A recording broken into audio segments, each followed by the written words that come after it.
Hi, my name is Gail. I am 48 years old and I am 18 years positive HIV. I am the director of Mount Lebanon Baptist Church HIV Outreach Services, and my door is always open to anyone, family, friends, neighbors, who have any questions regarding HIV.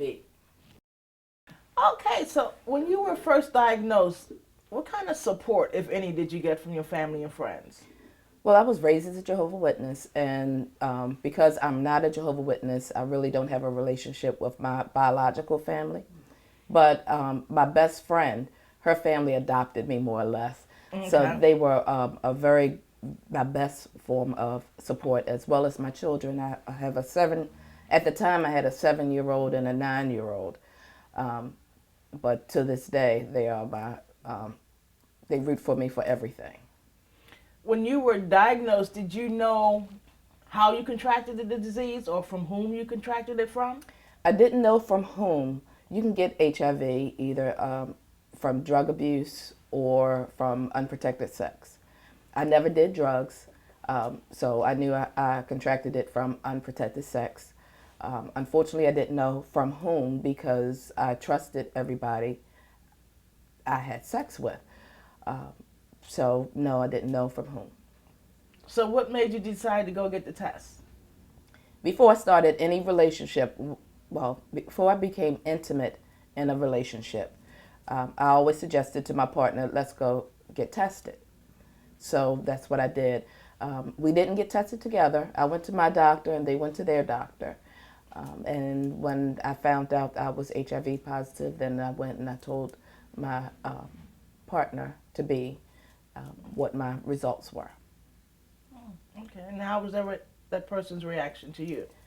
Um, they made it seem like it really wasn't a problem, that they loved me and that they would be there for me. But it ended up being one of my most abusive relationship because it was abusive emotionally, and that they would tell me that I was dirty, nobody would want me, and they were able to do whatever they wanted with whoever they wanted, and I should just be really happy that they were there for me. Wow. So yeah. So, when you were first diagnosed, did mental health therapy come along with the diagnosis, or that's something you had to seek out for yourself? Well, when I was diagnosed, that was like 18 years ago, Mm-hmm. and I was seeing my primary care doctor, who was not familiar with HIV at all. I was his very first patient who had HIV, Mm. so it was a learning experience for him too. So he had to ask other doctors on how to treat me, and there was no mental health whatsoever. So I went into a form of depression, Mm-hmm. um, and then the my doctor found out that Chase Braxton, which is a well-known hospital here, he would be a better suit for me. Mm. So I transferred to Chase Braxton, who specialized in HIV care and treatment. They put me into therapy. They had therapists there, Mm-hmm. so I was in therapy with them. They always tried to get me to go to support groups, but I was never a fan of Support support groups. groups. And but I did. I went to a couple of support groups and stopped immediately each time I went to them because at that time the people that I saw there were sick Mm. and they had oxygen masks on. And for someone newly diagnosed to go to a support group and that's what you see, that's not really Encouraging. encouraging. So, no, uh, I just stuck with my therapist, and um, to this day, I go to therapy once, sometimes twice a month. How old were your children when you told them, and what was their reaction? My children were 7 and 9. My son was 7 at the time. My daughter was 9, and I educated them on what HIV. At that time, they had heard more or less through health classes and from TV, Mm-hmm.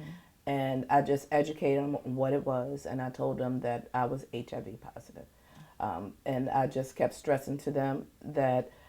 It doesn't mean that mommy is going to die because I plan to be here as long as I can, Mm-hmm. and that it just means that mommy's a little sick, but she will get better. So Now, did you ask them to keep that a secret, or did they tell you they were not going to tell anyone? I left it up to them. I did not tell them because I didn't want them to feel like I don't like my children having to feel like they have to keep a secret Right. for anything. Right. So I left it up to them whether or not they talked about it. But as they grew and started becoming interested in girls and boys, I made sure they were educated on safe sex. I didn't tell them, okay, I'm all right with you having sex at this age or not. But I wanted to make sure that if it happened, that they protected themselves, because the last thing I want is for my children to go through what I'm going through. Right, exactly. So I did do that. And my kids became the poster children for safe sex. They were quick to tell their friends, get a condom. You need a condom? Because I kept condoms at my house. So they were quick to hand off the condoms, talk about, nope, we're not. So to this, and they're still like that. So. Yeah. Great.